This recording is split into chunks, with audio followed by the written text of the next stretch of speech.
She walked into the room like she owned the light. Every word a gospel, every glance a rite. One girl saw a God where others saw a girl, and built a shrine of devotion in a private world. She thrived at the center, she lived to be adored. The other found her altar and gave her everything and more. Where does friendship end? Where does the line disappear? Between the beautiful and the dangerous, between devotion and fear. Was it the madness of two that carried them both to the edge?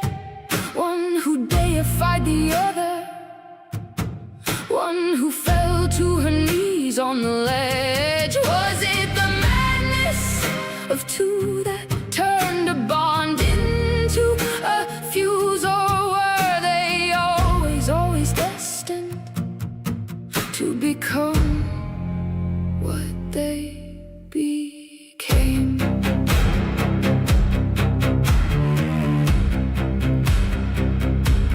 She was the stage and the flame and the holy word. The other was the audience who hung on every verb. Perfect disciple, perfect mirror, perfect devotion. And the world outside their orbit suddenly became an intrusion. The fantasy grew teeth, the dream began to breathe, and the fine line between worship and madness begins to bleed.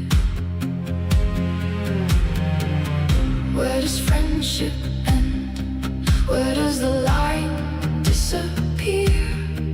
Between the beautiful and the dangerous, between devotion and fear. Was it the madness of two that carried them both to the edge? One who deified the other, one who fell to her knees on the ledge. Was it the madness of two that turned a bond into a fuse, or were they always destined to become what they became? There was a woman standing in the way between the life they wanted and the life they longed to throw away.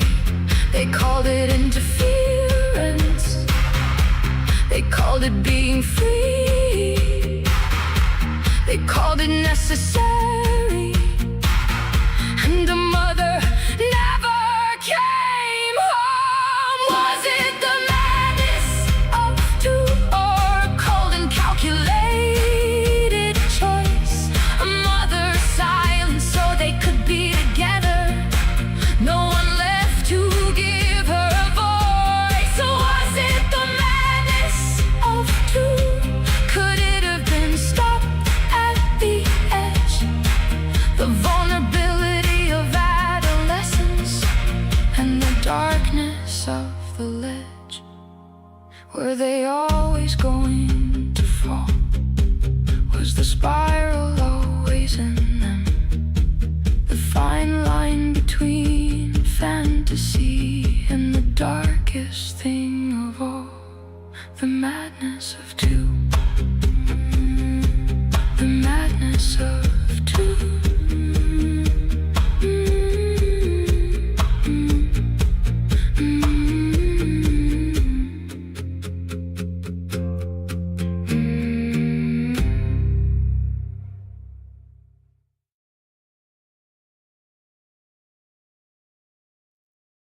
Live on the air, Trial Junkies United presents Justice After Dark with your host, The.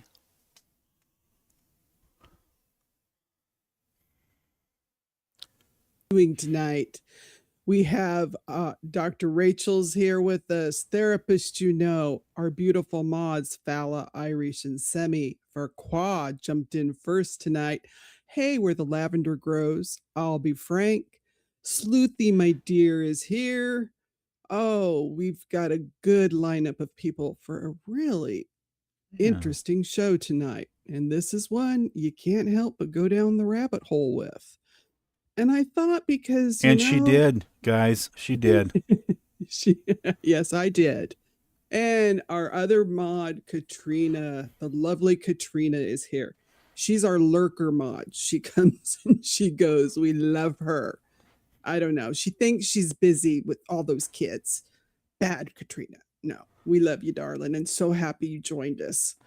But this is one I decided to do because I know everybody's caught up in some other cases about, of course, the Shirella case.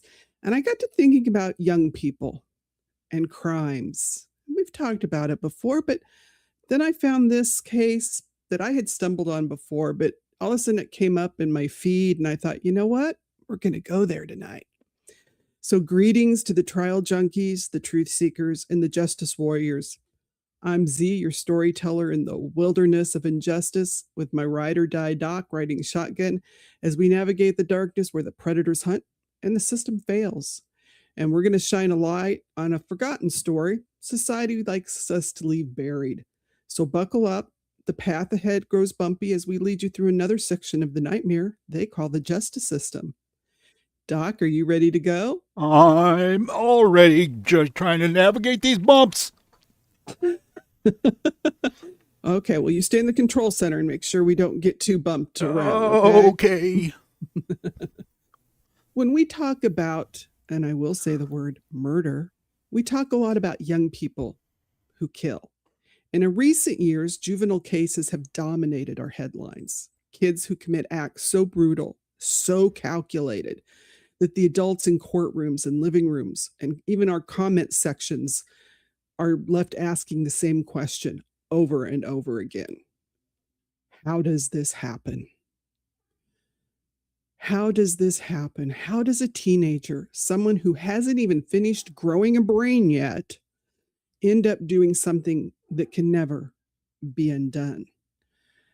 So tonight, I'm going to take you back, not to last year, not to the last decade. We're actually going to go to 1954 in the city of Christchurch, New Zealand, a case that stunned an entire country, and it made headlines around the world and was eventually made into a film called Heavenly Creatures by Peter Jackson. Yes, that Peter Jackson, Lord of the Rings. 2 teenage girls, 1 mother, a brick inside a stocking. Was it madness? Was it obsession? Was it love gone so far off the rails that it could only end up one way? We're going to walk through all of it tonight, the way we always do it here. We're going to start at the beginning because to understand what 2 teenage girls did on a quiet park path on June 22nd, 1954, you have to understand who they were and how they got there. So let's start with Juliet. And Juliet Marion Hulme was born on October 28th, 1938 in Greenwich. I'm saying that wrong. It's not coming out. Greenwich. Thank you, Doc. London. Of course, I'm sure I'll be Frank is having a snicker. He loves when I mispronounce my British terms. And Irish Amy probably does too. But here we go. Her father was Dr. Henry Rainsford Hulme, a physicist so brilliant he studied under Werner Heisenberg. Yes, the man who inspired Walter White's alter ego on Breaking Bad, for those of you that watch that, earned his PhD at Cambridge, and eventually became part of the British government's mine defense research during World War II. He was later connected to the Manhattan Project. Henry Hulme was, by any measure, one of the most accomplished men of his generation. His wife, Hilda, was a different story. She was beautiful, sharp, socially magnetic. Hilda Reverly had a plummy accent. She had a flair for being admired and exactly zero interest in being a mother. especially a hands-on mother. Just wasn't what she was into. She believed babies needed to learn their place and not be fussed over. And I want you to hold on to that because it's going to matter. It's going to put some things together for you. The same month Juliet was born, Germany was threatening to bomb London. The Blitz began in September of 1940. Juliet was barely 2 years old at the time. Now, millions of children got evacuated out of the city of London. But you see, Hilda was a social butterfly. She didn't want to leave. There were still parties to attend. And so there's not a lot of discussion as if they knew if Juliet actually went to her grandmother's out in the country or if she stayed in the city with her mother. They think she mostly stayed in the city with her mother. And during one bombing raid, Hilda, when she was heavily pregnant with Juliet's brother Jonathan, ran ahead to the family's Anderson shelter. An Anderson shelter was something that a lot of the people at the time built in their backyards that was supposed to protect them from bombing. And if you look it up on the internet, you're going to wonder how on earth that happened. It doesn't look that secure, but they had an Anderson shelter. But when she was trying to open it, Hilda got stuck, being 8 months pregnant. Juliet, 3 years old, had been running behind her mother. And so she had to lie in the snow under a bush for hours while the bombs fell around them. And then she ended up getting very sick. So think about this little 3-year-old and all this trauma that she's going through. And so, of course, she developed PTSD. You know, that's what we call it today. Then they didn't know what it was called. But she had nightmares, screaming, waking up terrified for months. She developed pneumonia. She had shadows on both of her lungs. Now, when Jonathan was born, her little brother, hey, only fan, good to see ya. Hilda decided she needed to go to the hospital in the middle of the night because all this time her husband Henry, he was off working.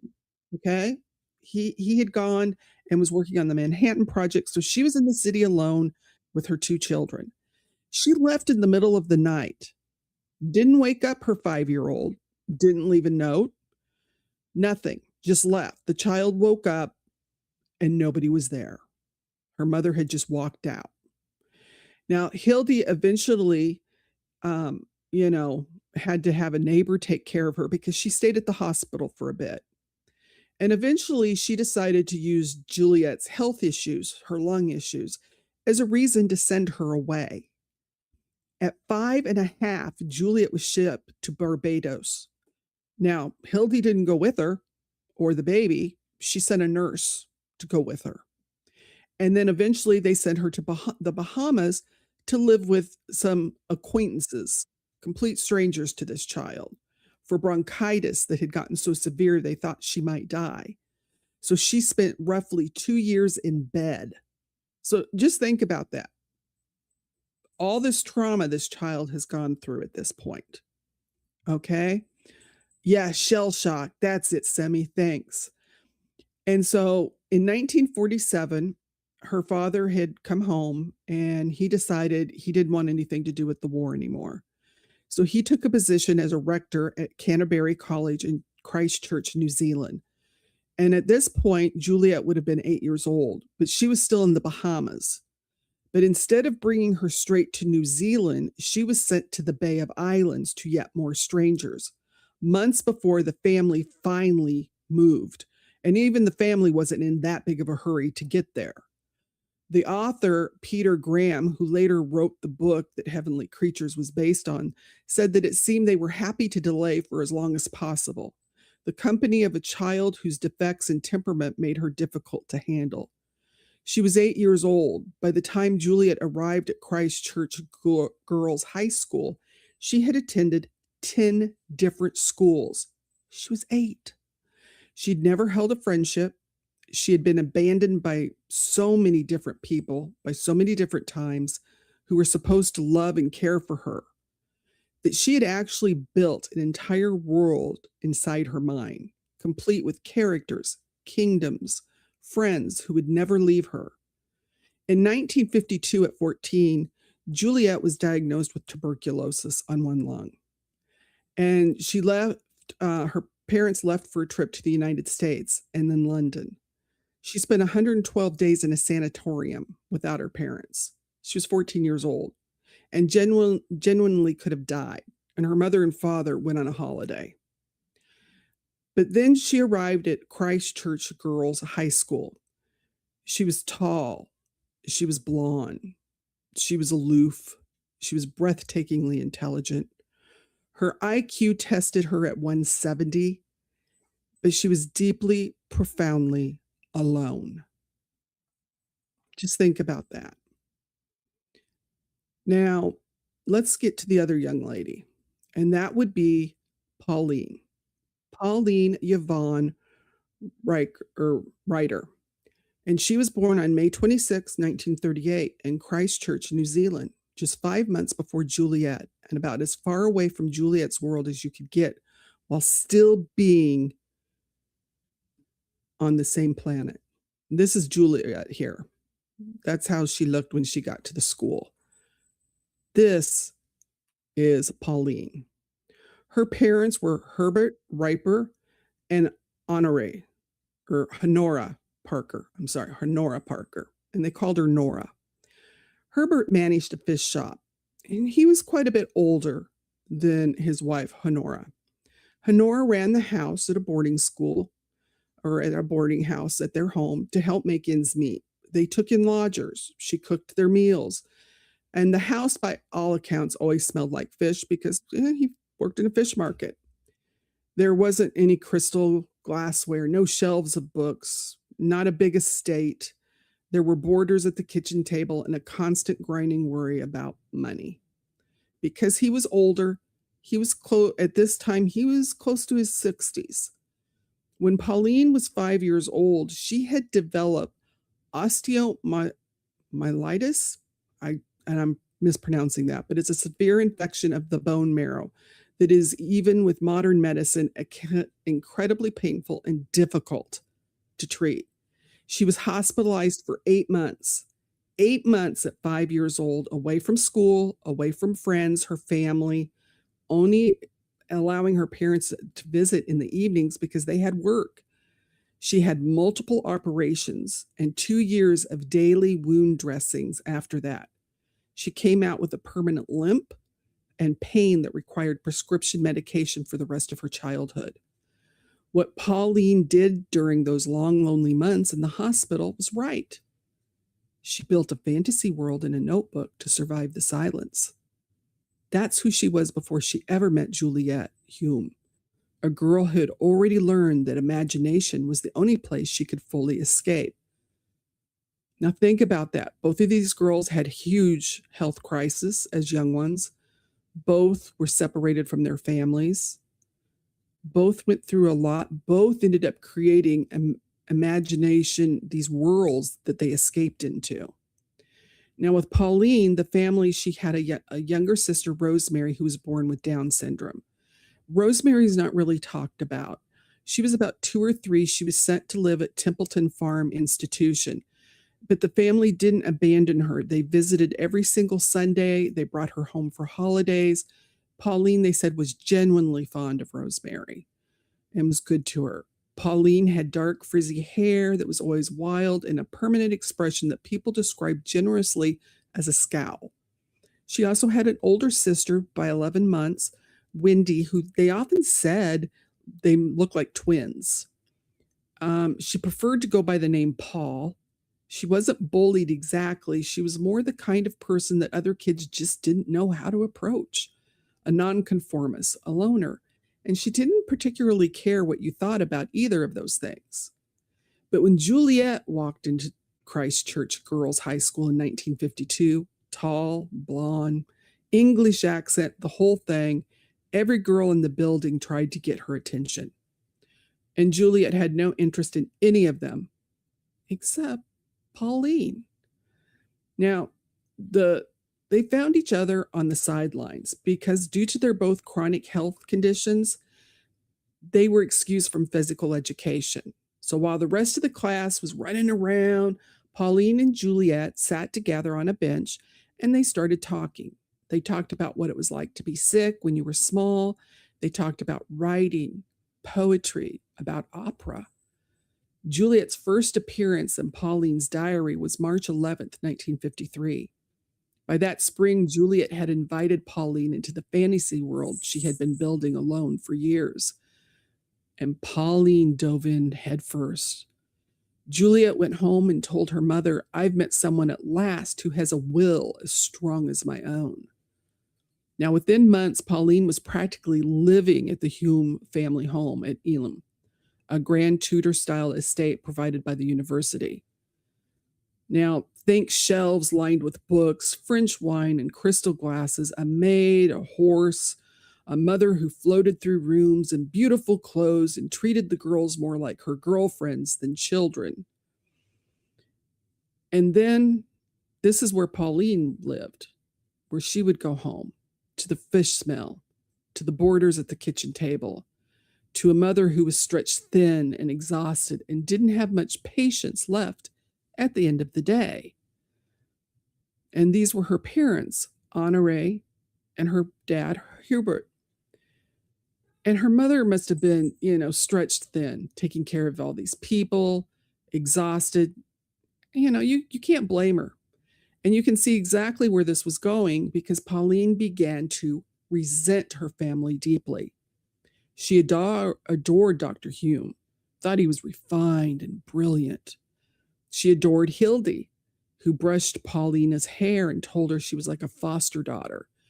She wrote a poem about herself and Juliet in which she referred to Dr. Hulme as their father. She was psychologically annexing herself from her own family and adopting the Hulmes as a replacement. The maid at the Hulme house noted it plainly. Juliet was the dominant personality, and Pauline would become whatever Juliet needed her to be. Paulina was enraptured. Juliet, who had spent her entire childhood being made to feel like a burden now, had someone who genuinely worshipped her. They made up nicknames for each other. Juliet, they called her Deborah, and Pauline went by the name Gina.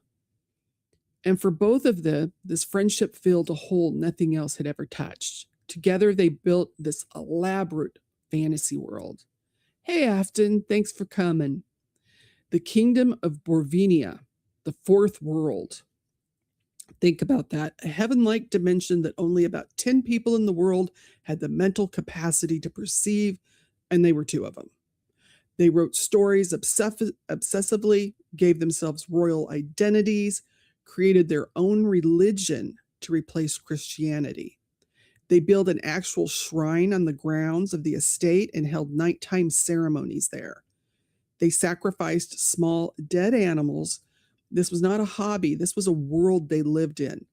They stayed up all night writing letters to each other in character, 6, 8 pages at a time. And during this time, Queen Elizabeth actually came to New Zealand to Christchurch, but they made no attempt to see her. What did a queen matter when you were already royalty in their world? No one else could even perceive. So think about this. These girls were getting up late at night. They would go out there doing these little rituals, or if they were separated, they were writing each other all night.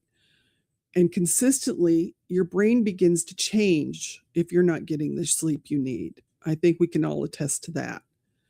And the line between fantasy and reality was already thin for these 2 girls. But it got thinner. I mean, think about it. I mean, you know how cranky I get, Doc, when I don't get enough sleep. Yep. So let's talk about the question of, is it the madness of 2? That's the question that dominated the 1954 trial and has followed the case ever since. And one thing everybody wanted to know was, were Juliet and Paulina in love? This was the home that Juliet lived in. So you can see the difference in how the families lived. Just a little bit. But these girls, everyone wanted to know, were they having a sexual relationship? At school, they were not subtle about their closeness. They walked hand in hand, they kissed, they spoke in a private language and excluded everyone else. The intensity was so visible that the headmistress actually called Juliet's mom, Hilda, to express concern, but Hilda was unbothered. Pauline was keeping Juliet occupied and out of her hair. Case closed. Now, Pauline's mom, Honora, took Pauline to a psychiatrist, and it was actually recommended by Miss Dr. Hulme, who concluded she was developing a homosexual attachment. Now, in 1950s New Zealand, homosexuality was officially classified as a mental illness. But Pauline's diary also mentions her losing her virginity to a male boarder at the home and sneaking out to meet the boys at night. And this happened when Juliet was away when she was sick. So they don't know if Pauline ever told Juliet about this experience because she never mentions it in her diaries. And she was pretty vocal in her diaries about what they shared. So the picture, even in her own words, is complicated. At the trial, the defense tried to weaponize the sexuality angle, argued that their relationship was a symptom of a shared psychotic disorder, hoping the conservative jury would conclude the girls had to be mentally ill, right? But it backfired catastrophically. The jury didn't see their relationship as a medical condition. They saw it as moral depravity. And the defense's gamble made the public hatred of both girls worse, not better. Both denied a sexual relationship. And Juliet actually said, "How could we? We are both women." Now, Juliet becomes known after Heavenly Creatures comes out. And she eventually becomes known as Anne Perry. And Anne Perry was a mystery writer. And as a mystery writer, let me see if I can find that. Oh, yep.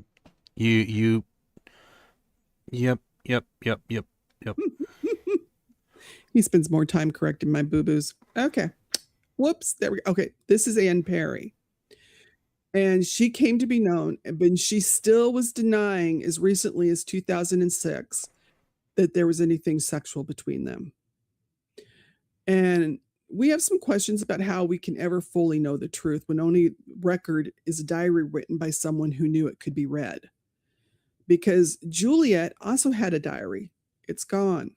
We'll get to that. Believed it was destroyed by her family before the police could seize it. But what we do know is 40 years after the murder, Pauline painted a mural on the wall of the bedroom she slept in alone. And it tells its own story. But I want to talk about something that happened during the investigation.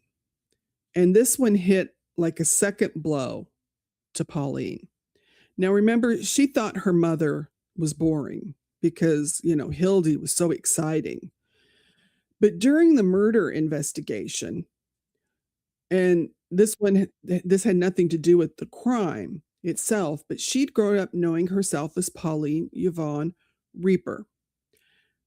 That was her name. Her father was Herbert Reaper. Her mother was Honora Reaper. That's what everyone called her. That's what the neighbors knew. That's what the school record said. When the police began investigating the murder, they ran the standard checks and they discovered something that no one in Paulina's family had ever told her. Herbert Reaper had never divorced his first wife. He had left her and his two sons in Australia decades earlier and just walked away.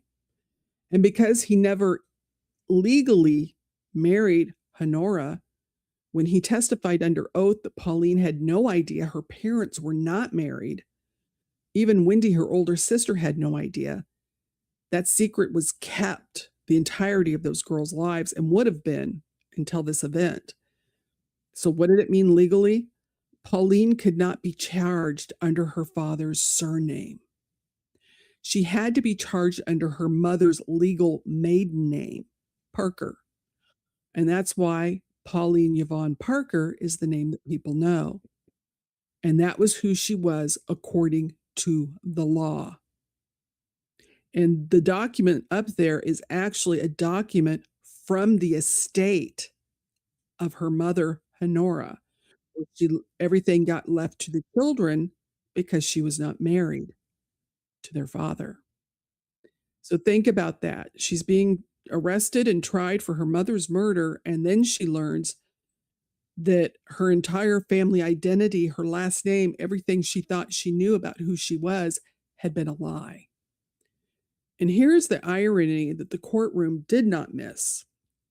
While the prosecution used Pauline's family's unmarried status to paint their household as morally chaotic and unstable, the supposedly virtuous family sitting across from them, the Hulmes, the rector and the marriage and Hilda was also a marriage guidance counselor, were simultaneously having their own marriage exposed as a sham, complete with an affair conducted under the family roof. They said that every time, Hilda liked to flirt, everybody knew it, and that she had affairs, everybody knew, but she actually had one under their roof. Both families' respectable facades collapsed in that courtroom at the exact same time. The press leaned into the class contrast hard throughout the trial.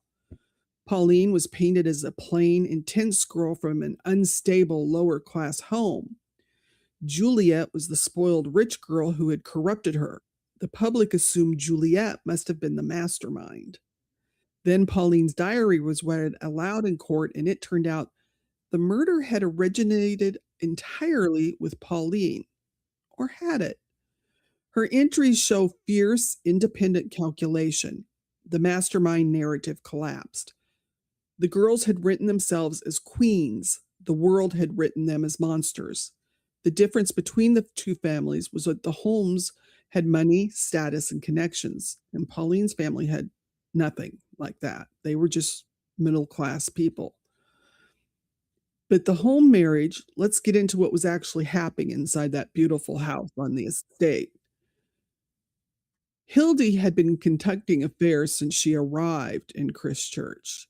She was a founding member of the Christchurch Marriage Guidance Council. Yeah, really.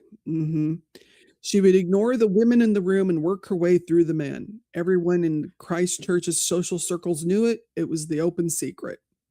In late 1953, a Canadian engineer named Bill Perry, this is him, came to Church Christ as a client of that same marriage guidance council. He met Hilda. Within months, they had a full-blown affair going. By Christmas of 1953, with Henry Hulme's knowledge and apparent acceptance, Bill Perry had moved into their estate. She moved the maid out of the semi-private flat there at the home and moved Bill in. And three of them, Henry, Hilda, and Bill, were living together. So they were having a throuple before throuple was a word. They'd go to the movies together, and they were all worried about the girls having something going on when we have unmarried parents. We have a throuple. Yeah. Somewhere along the line, I don't think the apple fell too far from the tree. You could be right about that. Yeah. So Juliet discovered her mother and Bill together one evening, and she actually had been trying to catch them together because she wanted to use it as blackmail. And so when she walked in, she acted like she was horrified, and then she said, "The balloon has gone up." And then she threatened to blackmail him. And that exchange was brought up at the trial as evidence that Juliet was not the passive, confused teenager, but that she was calculating. Now, in 1954, Henry was voted out as the rector of Canterbury College, a vote of no confidence. He resigned. His career in Church Christ was over. And this is before the murder. The Hulmes announced they were going to divorce. Henry was going to go back to England. Hilda was going to stay in New Zealand to start her life with Bill Perry. And Juliet, she wasn't going with either of them. They were going to ship her to South Africa to live with relatives she barely knew because neither parent wanted the complication of taking her. Well, why not? So here's, they did it before. Well, that's just it. This kid, every time they didn't want her around, they just sent her to Barbados, then to the Bahamas, then to the island of Bays, and now they were going to send her to South Africa. Good grief. And of course, her health was given as the official reason. They always had a reason. Well, yeah. So if you're keeping count, this is simply the latest in a lifetime of being left behind. Now, Pauline asked if she could go to South Africa with Juliet. Both sets of parents said no. Honora, in particular, was firm. And in Pauline's mind, Honora became the primary obstacle, standing between her and the one person she loved most in the world. What happened next, they planned together, in writing in a diary that Paulina kept. So they had taken her mother to Victoria Park in Christchurch, New Zealand. On June 19th, 3 days before they took her, Pauline wrote in her diary, "Our main idea for the day was to mortar mother, M-O-I-D-E-R." That was how she wrote it. Mm-hmm. This notion is not a new one, but this time it is a definite plan which we intend to carry out. We have worked it out carefully and are both thrilled by the idea. So, when she spelled murder as moiter, was it just a quirk she had, or was she distancing the device? Either way, she meant it. And on June 21st, she wrote, "Deborah rang, and we decided to use a rock in a stocking rather than a sandbag." So Juliet is the one that decided and went and got a brick. And we discussed the mortar fully. I feel very keyed up, as though I were planning a surprise party. Mother has fallen in with everything beautifully, and the happy event is to take place tomorrow afternoon. So next time I write in this diary, Mother will be dead. How odd, yet how pleasing. This is a 15-year-old girl. Now, what the diary also shows in the days before all this is something that makes it worse. The girls had a deliberate plan to act warm toward Honora in the lead up, to make her believe they had accepted the coming separation. On the evening of June 20th, Paulina returned home and was particularly nice to her mother, helped with the housework, and Honora was delighted. She readily agreed to the outing at Victoria Park. The morning of June 22nd, Paulina wrote in her final entry, "I feel very excited the night before Christmas-ish last night." She was talking about deleting her mother, and she titled the place, that page, "The Day of the Happy Event."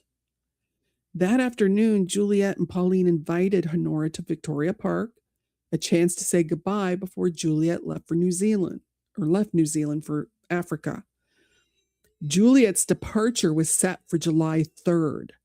They had afternoon tea at the park's kiosk, and after tea, they walked down a track into the bush. About 130 meters in on a flat stretch of path, their weapon was ready, half a brick wrapped in a stocking. Now, one account says Juliet dropped a pebble on the path. Honora bent to pick it up. And that was the moment. Honora was struck over the head more than 45 times. 24 of those blows were severe lacerations to her head and her face. They said there were marks on her neck where, after she had fallen, they held her down to continue. She did have defensive wounds on her hands and fingers.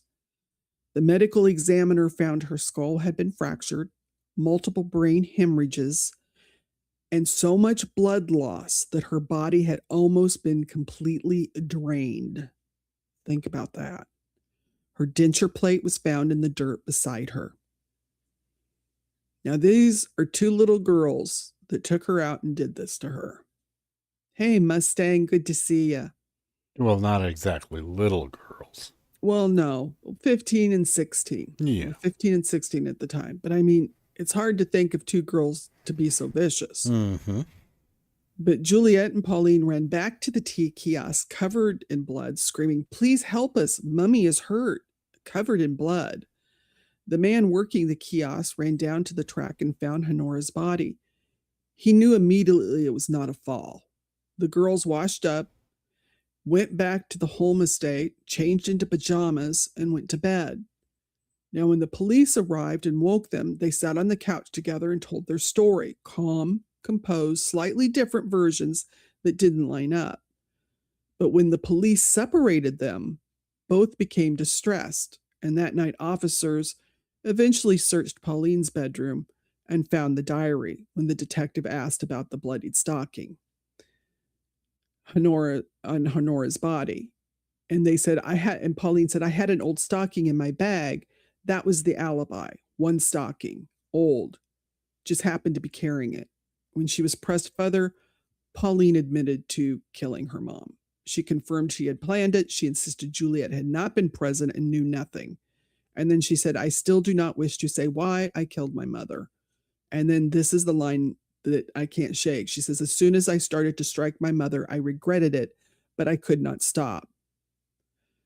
So an interesting thing here is that Bill Perry had a lot to do that night. He took their clothes. Hildy asked them to take the girls' clothes to the dry cleaners. Interesting. Then he helped get rid of some things. Juliet's diary has never been found, and we know she kept one. So more than likely, Bill Perry got rid of Juliet's diary. He also gave the girls something to sleep that night. He gave them a sedative. He also told the girls to tell the truth to the police, and that was without counsel. And then that made it even worse for the girls, of course. So they get arrested, and the trial begins on August 23rd of 1954 at the Christchurch Supreme Court. And it was an immediate national sensation. Packed courtroom every day. Front page headlines across New Zealand, the United Kingdom, and even the world. The defense strategy was built around the concept of folie, deux, shared madness. Psychiatrist Dr. Reginald Medicott argued that the girls had developed a closed, mutually reinforcing delusional system, that their fourth world was not creative play, but genuine psychosis, that neither girl would have committed the crime alone. The prosecution didn't need to work very hard. They had the diary, every entry, the planning, the excitement. "I would have to be an absolute moron not to know murder was against the law," Juliet had said in a police interview. Their argument was simple. These were not broken, confused girls. They were spoiled, arrogant teenagers who killed a woman because she was inconvenient.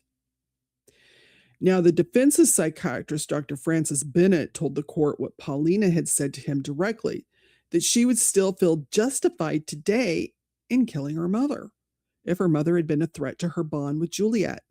And then he said Juliet was even more explicit. Juliet told him not only that the murder was justified, but the other murders might be justified if they had threatened the association between the two of them. Think about that. Juliet was willing to take out more people. Bennett gave what is perhaps the starkest summation of the whole case. He told the jury, Paulina washed her hair and was in bed by 9, and the next day she bashed her mother's head in with a brick. That happy harmony on Monday and the blood and slaughter on Tuesday, it was 1,000 miles from sanity. Juliet's behavior in the courtroom didn't help the defense. She sat there smiling, giggling. A policewoman heard her say loudly, "Oh, the old girl took a lot more killing than we thought."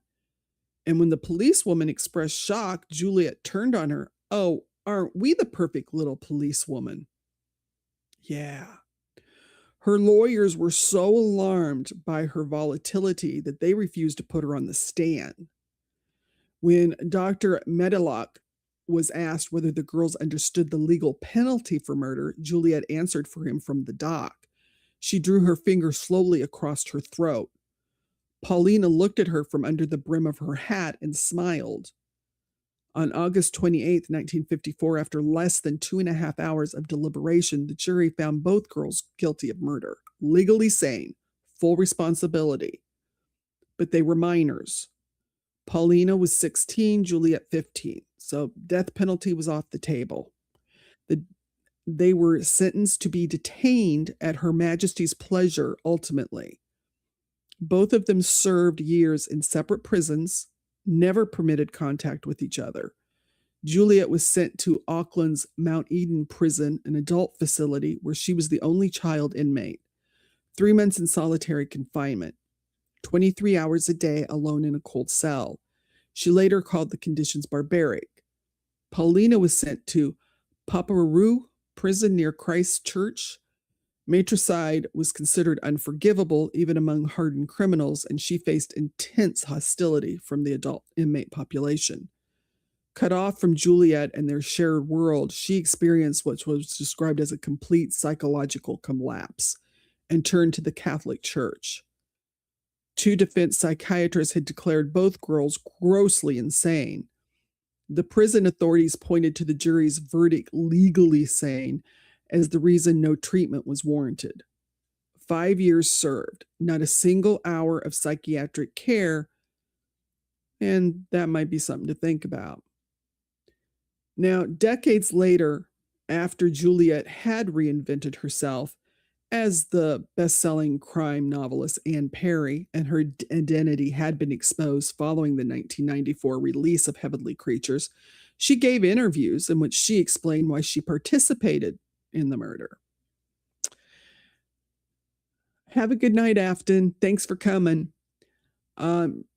She said she was terrified that Paulina would delete herself if she left. She says, I knew it was wrong, but I was terrified that she really would take her life and it would be my fault. Now, I have questions because we just heard her saying that she was willing to take out other people there at the court if they interfered with their relationship. So that doesn't really go with what she said back when it happened. That was her story at that time. But former schoolmates pushed back immediately. Their memory of Juliet Hulme was a girl who didn't do anything she didn't want to do. Paulina's diary detailed prolific hundreds of days of interlife does not support that thought that she would take herself out. The entries that come closest, there was one on November 2nd where she said, I felt thoroughly, utterly, and completely depressed. I was in one of those moods in which deleting myself sounds heavenly. But that was a private despair during one of their forced separations when the mothers were keeping them apart. And it wasn't a threat that she told Juliet. It was just how she was feeling because they wouldn't let them see each other. On December 20th, Honora threatened to ban Pauline from the Hulme home entirely. She says, life would be unbearable without Deborah. I wish I could die. That's not an idle or temporary impulse. That's a girl writing in her private diary. It's not leverage. It's not a warning designed to keep Juliet from leaving. And then April 28th, 1954, the day the murder idea was first written down, Pauline had been considering, deleting herself before the thought of deleting her mother replaced it. These were not threats she was making to Juliet. This was an internal storm of a girl in crisis. And I think that shows when you see what happened to her in prison. They said she totally had a meltdown. And what the diary shows in the weeks leading up to June 22nd is not a girl contemplating self-destruction to hold Juliet in place. It shows a girl who was thrilled by the idea, who felt like the night before Christmas, who had already named it the day of the happy event.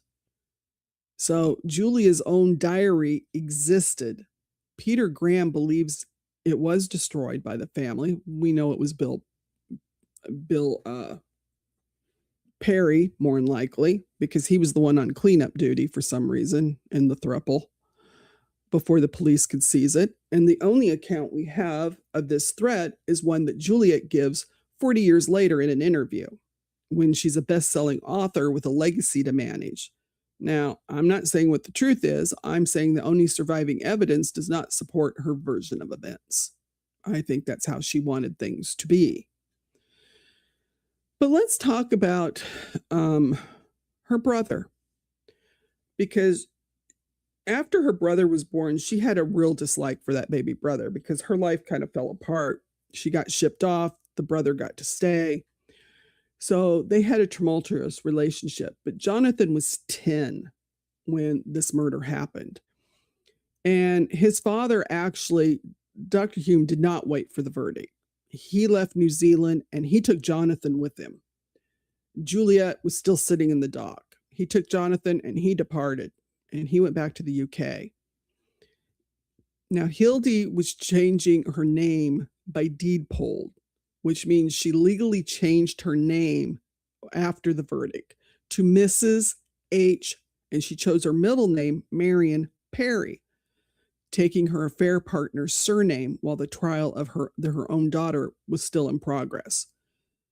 Jonathan grew up in England, became a medical doctor, retired, and then he spent 22 years as Anne Perry's personal assistant. He managed her schedule, her correspondence, her international book tours. He was by her side until the end because Anne Perry did die in April of 2023. And that's when Jonathan finally spoke publicly. He said he believed the original trial was a miscarriage of justice. He said that both girls were genuinely mentally ill, that the folie defense should have been taken more seriously. But he also said something else. He stated plainly that in 22 years of working closely with his sister, he never witnessed genuine remorse from Juliet. Not once. He described her as permanently damaged, a narcissist with a fragile hold on reality that never fully healed. His assessment of his own sister, the woman he spent 2 decades serving, was that her regrets were never really about Honora Parker. They were about the consequences for herself. Now, that's something devastating to say. But it's also a specific thing said by someone who knew her better than almost anyone alive at the time. Jonathan remained by her side until the end, and regardless, there's something in that too. Yeah, and that's it. She was a British writer, and she wrote about murder. And that kind of makes you wonder. I watched an interview where Ian Rankin, another author, murder author, crime author, interviewed her, and she was really, she played the same game of that, I thought she was going to delete herself, so I just went along. Yeah, no, not buying it. Both of the girls were released in November of 1959, 5.5 years after they killed Honora. But here again was the different levels of Juliet's family and Pauline's. Juliet's release was unconditional. She left New Zealand within days on a flight to reunite with her father in Italy and then to England to live with her mother and Bill Perry. She walked out of prison and into a family with the means and connections to absorb her quietly and help her disappear. She took her stepfather's surname, Anne Perry. She worked various jobs, teaching, caregiving, insurance, then moved to a small Scottish fishing village and started writing. And she also turned to the Mormon religion and became a devout Mormon. In 1979, she published her first novel. By the 90s, Anne Perry was a best-selling author with more than 26 million copies sold worldwide. She wrote over 100 novels before her death on April 10th of 2023 in Los Angeles. And at age 84, her 2 main series were widely analyzed as literary excavations of her own guilt.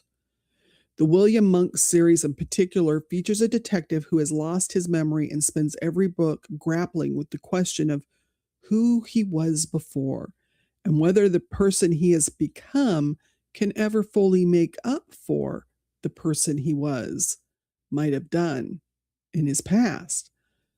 Now, Paulina's release was not unconditional. She was placed on 6 months of parole in New Zealand. She could not leave the country. She had to report to a probation officer and lived in designated accommodations. And when her parole ended, She enrolled at the University of Auckland and earned a Bachelor of Arts degree. Her colleagues at the New Zealand Library School described her as mysterious, secretive, always absent on the day of class photo. A close friend there had no idea who she really was because she also had changed her name to Hilary Nathan. And I have some questions about the terms of the rehabilitation. Why were they so different for the two girls who committed the same crime? Juliet got to walk out free and jump on a plane. Paulina walked out on a leash. The answer has everything to do with their families and what they could offer, because Paulina's father, he wanted nothing to do with her. And Paulina eventually built a life that looked from the outside like a chosen isolation. She had turned to the Catholic religion. She ran a children's horse riding school. She'd actually tried to become a nun, but was turned away. She worked with children with intellectual disabilities.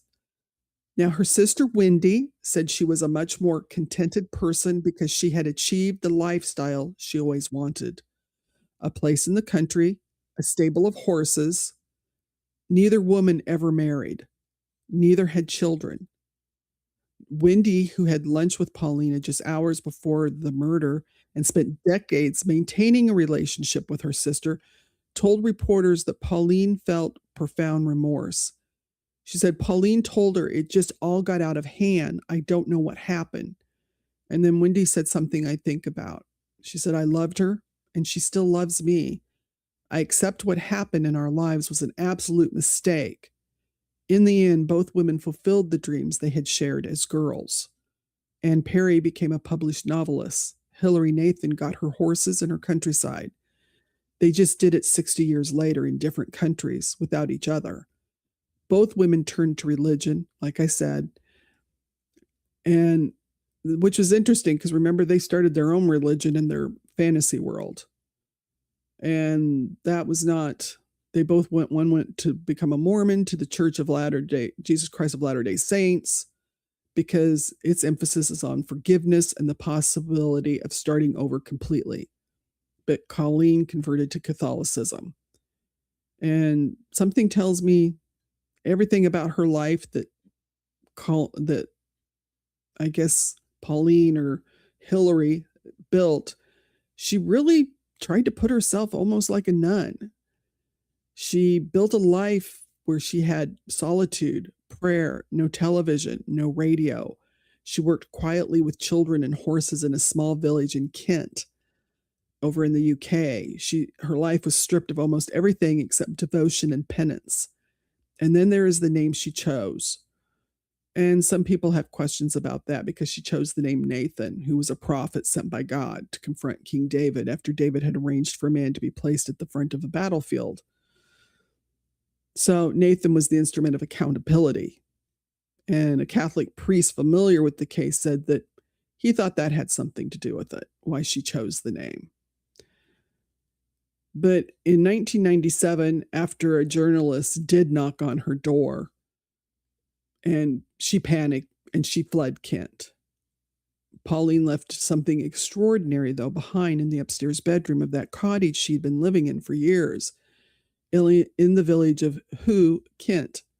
A man named Andrew Ayers bought the house. It was a small, ivy-covered cottage, completely hidden by ivy, no brickwork visible. There were stables and all this. There was a mattress on the floor. The kitchen just had the basics. So, I mean, she really kept herself in isolation. But upstairs, he says, I think there of a life that couldn't be, if you understand that, was painted a mural.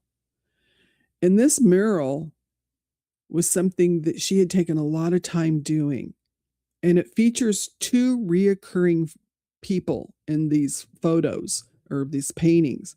One's blonde and one's a brunette. Historians and biographers have identified them immediately as, of course, Juliet and Pauline. As you can see, this one shows them with an axe separating the two. They also have masks on their face, which is interesting because their identities got taken away. And then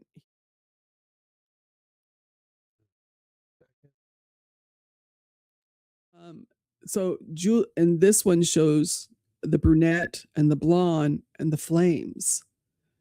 And in all of these, Juliet's figure, the blonde, is always depicted as a goddess, like glowing, radiant, often surrounded by glitter. She floats, she ascends, she's worshipped. The Pauline figure appears sad, longing, or as a valiant knight, strong and armored, but in service of the goddess figure. There are scenes of separation throughout the panels where Pauline's figure reaches desperately to keep the Juliet figure from flying away. A bird in a cage, the same bird freed. Two figures rising together from fire, a direct callback to Pauline's teenage diary entries in which she described the ecstasy of their bond as a kind of burning. Them being severed at the root. Nearly every human figure in the mural, like I said, has a mask. Psychologists interpret the mask as a profound expression of hidden identities and shame. You know, the daily reality of living as Hilary Nathan while carrying the secret of Pauline Parker. In the lower sections, Catholic religious imagery appears, saints, devotional scenes, as if the bottom of the wall is the floor she was trying to build under everything else. Peter Graham, the crime writer who studied the case most closely, wrote that the mural proved she had not been able to put Juliet Hulme and the horror of their parting out of her mind. Andrew Ayres said it looked like a visual record of two people being torn apart and the tremendous misery of that separation, still alive on the wall 40 years later. So I'm asking you guys, was that penance? Was it perseveration? Because the woman doing penance paints the saints and the crosses. She doesn't paint the blonde goddess rising from the fire. Makes you have some questions. But a George, okay. Didn't know that, Josh. So after fleeing Who in 1997, Pauline eventually settles in the island of Borovnia, one of the Orkney Islands, which I'm not pronouncing that right, sorry, off the northern tip of Scotland. It's remote, windswept, almost as far from the world as you can get while still being on land.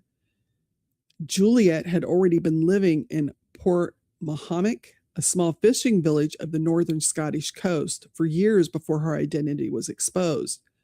At one point, the two women who had murdered so that they could be together were living within the proximity of 100 miles of each other in Scotland. Think about that.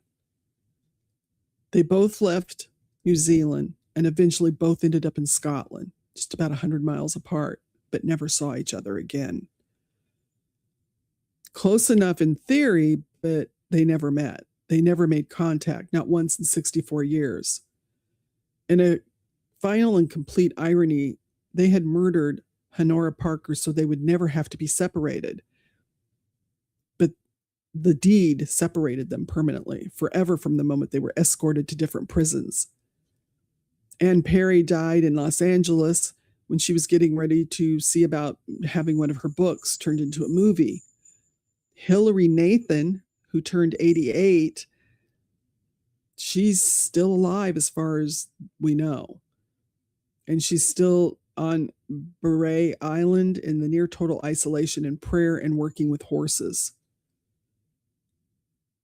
Honora was 45. She never got to be 88. She never got to be anything after that afternoon on the path. And there's one more person I want to mention before we close. The detective who first arrested both girls never left the case behind. He actually deleted himself years later.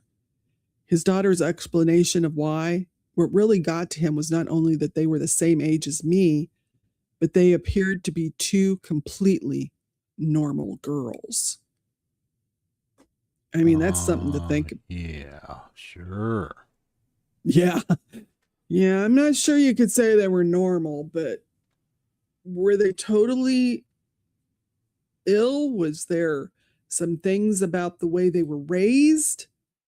You know, when you look back at what happened in Juliet's life, what happened in Pauline's life, how they were isolated, how they both made up their own worlds, it makes you wonder, you know. Well, There was Josh had a asks a good question. Why after such an event as a teen would you even have the inkling to write true crime? Well, Yeah. I have a feeling, it's just a feeling. She just wasn't right. I mean, I just, I Yeah. mean, that's kind of what she knew from her childhood. And, Well, see, and I, I read a lot of crime and thrillers and stuff like that, but for some reason, even before I knew who she was, I've never been able to read her books. Never interested me. So I don't know, but she's got a lot of fans. So it makes you want to know. Right, what you know? Yeah, Farquhar. Yeah, I guess she did. yeah. It makes you wonder. But let's look at some of our missing people. Remember, stay alert, look at the faces, put that cell phone down when you're out and about. Sometimes people leave voluntarily and then they get in a position they can't come home. We also know people get trafficked, and a victim could pass by us any day, and most people will never notice. Trust your instincts. If you get that feeling on the back of your neck that something ain't right, go ahead and call, because you could be helping someone's family member. You could save someone. You could save a life. Don't wait and don't assume. If you're terrified of the police, go ahead and email us at tips, the number 4, trialjunkiesunited at gmail.com. We'll contact the authorities. If there's someone that you want us to make sure that we put up as one of our missing people, let us know. But this is oh boy. You're going to have to say that name for me, Doc. Oh, wow. Akasida? Akaside? Little? Okay. I don't know. He's 16. Wow. He's a cute guy. He's a cute little guy. He's got brown eyes, black hair, 5'6", 16 years old. On his right wrist, he has tattooed Xavier. He was last seen wearing a black, dark gray Nike sweater, black jeans, and black on black Jordans. Contact Rapid City Police Department at 605-394-4131. His mother, Tiffany, at 605. Well, I'm not going to put her name on the internet, but her number's on the flyer. Also call 605-510-4492. That is Siska's number for her organization. You can also get a hold of the Sanish Scouts, which is Lissa. 701-893-6841 is the number for Sanish Scouts, because he's from South Dakota. So let's get him found. We have another one. This is Teresa Chips. She's 20. She's been missing since March 30th of 2026 from Rapid City, South Dakota. She has brown eyes and short black hair. She's 5'4", 120 pounds. She has a tattoo of a Roman numeral on her right wrist. Teresa has been missing since March 30th, nearly 2 months. So contact Rapid City Police Department at 605-394-4131. And let's get these people found. If you know something, say something, folks. If you see something, say something. We got to get it out. But let's close with a question tonight, because I opened with, how do we view teenagers who kill? In 1954, the answer from Christchurch was clear, with horror and with full force of public condemnation. The courtroom was packed every day like it was a theater. The girls were called monsters. A government committee, the Mazengarb report, cited the case as evidence of widespread moral decline in youth and sent its findings to every household in New Zealand. Today, we know things we didn't know in 1954. We know that teenagers' brain is not finished developing, they say, until you're about 25.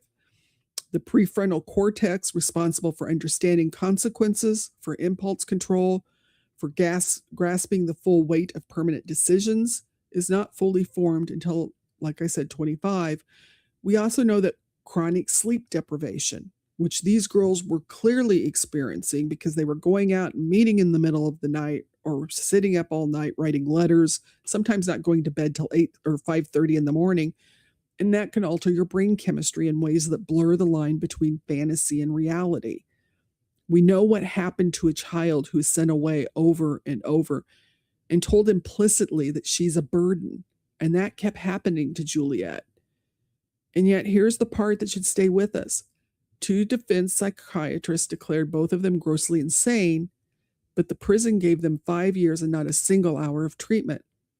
The system made its decision about what they were and then walked away. Peter Jackson made Heavenly Creatures to portray 2 teenagers who were not evil or psychopaths, but were totally out of their depth. Jonathan Hulme, who worked alongside his sister for 22 years, believes the trial was a miscarriage of justice. Wendy Parker, who loved her mother and loved her sister, somehow managed to hold both of these things, believes Pauline didn't understand that death was permanent. She also didn't let her sister have a relationship with her children, though. Yeah. That it took 5 years in a cell for Pauline to become real to her of what she had actually done. And 2 things can be true at the same time. These were severely damaged teenagers who'd been failed in profound ways by the adults around them. They probably did need some treatment and not just punishment. But this was also very calculated. This was planned. And the fact that they went through with it with such viciousness. I mean, Honora Parker was a real woman. She worked herself to exhaustion, keeping a boarding house running so her family could eat. She visited her daughter Rosemary at the institution every single Sunday, brought her home for every holiday. She tried imperfectly under difficult circumstances to raise her daughters. Even the police said when they interviewed Paulina's father, he really didn't know a lot about his daughter. So he was a hands-off dad, which we could expect from a guy that walked away from his children, his first 2 children. But so her mother was left raising these girls. She loved Pauline even when Pauline was difficult, even when Pauline resented her, even when Pauline thought she was dull and unimaginative,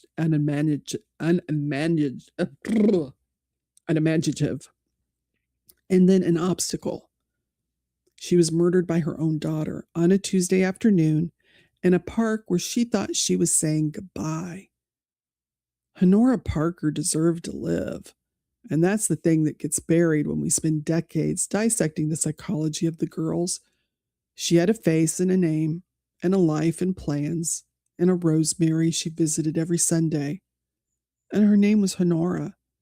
And this is a picture of her and Paulina together. And it just really makes you think.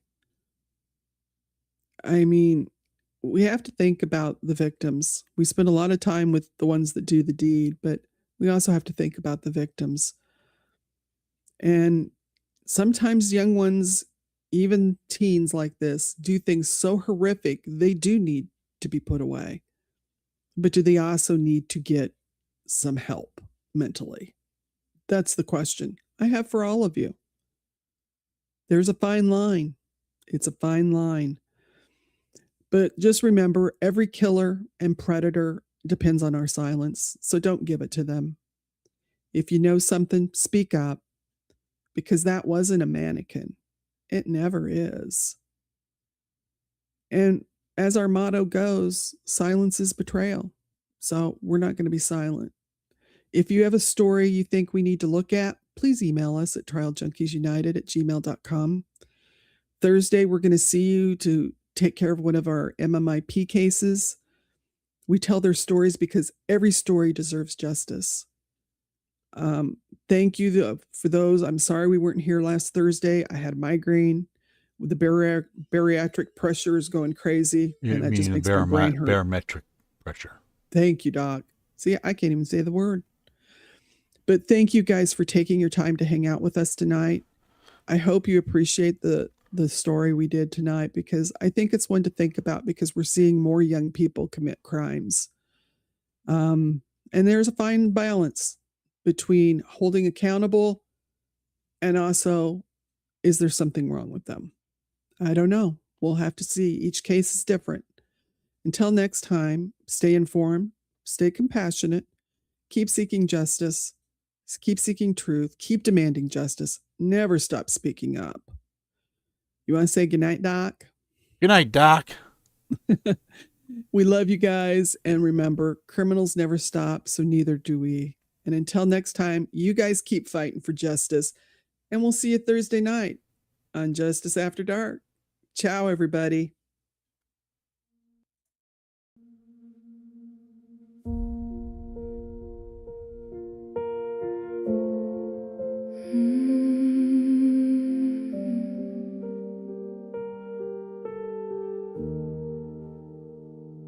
She was the hunger burning low. She was the rage with nowhere to go.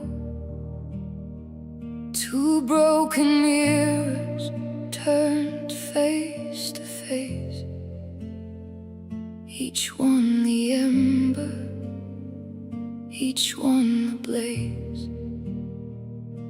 The world called them dangerous, but they only saw the dream, a paradise they built together on the edge of what they could not unsee. One held the reason, one held the rage, one wrote the ending, one turned the page. Lock and key, lock and key. Two souls so shattered, they could not see what they'd become in the world they'd made. A perfect storm, a perfect blade.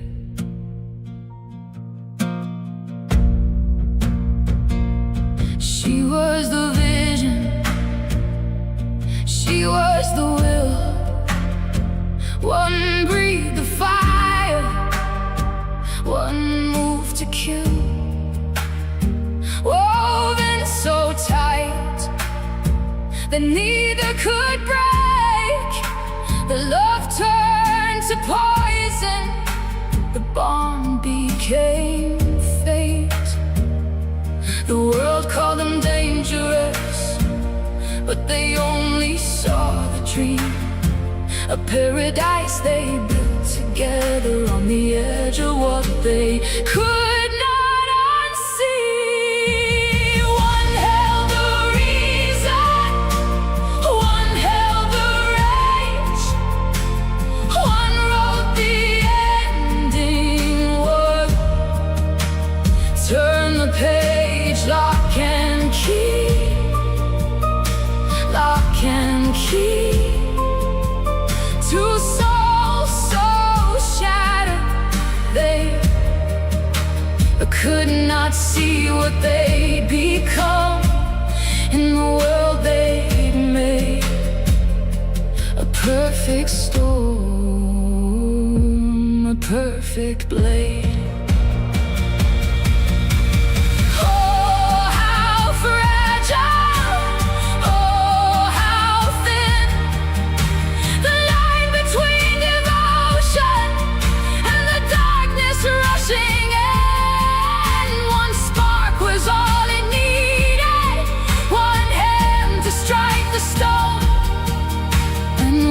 Began in longing, left a mother cold and gone. One held the reason, one held the rage, one wrote the ending, one turned the page. Lock and key, lock and key.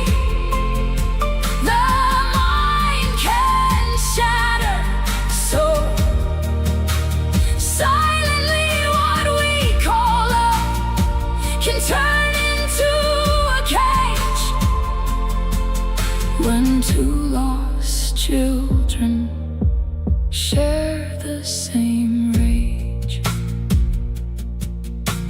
two minds, one fire, two souls, one sin. Lock and key, let the darkness in. Lock